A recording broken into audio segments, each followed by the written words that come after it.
Okay, the first thing we have to know in starting this problem is the derivative of arc cosine, which is equal to the negative of the derivative of the inside over the square root of 1 minus the inside squared. We must also take into account that we are in product rule due to 2x being multiplied by arc cosine x.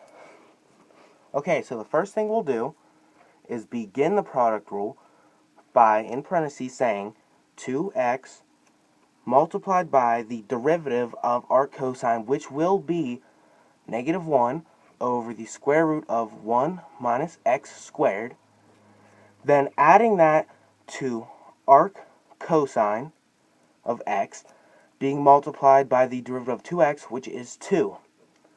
Next, we will take the derivative of this piece. We will first put in the negative 2 as a constant multiplier and then do the square root shortcut, which will be negative 2x over 2 being multiplied by 1 minus x squared.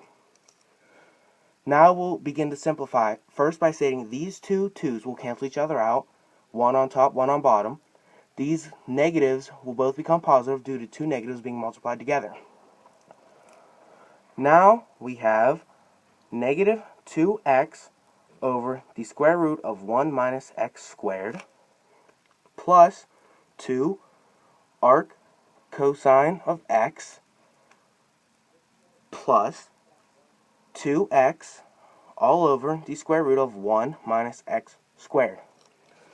Now we can see that these two are almost identical except for the change in signs, therefore they will cancel each other out, leaving us with our final answer being 2 arc cosine of x.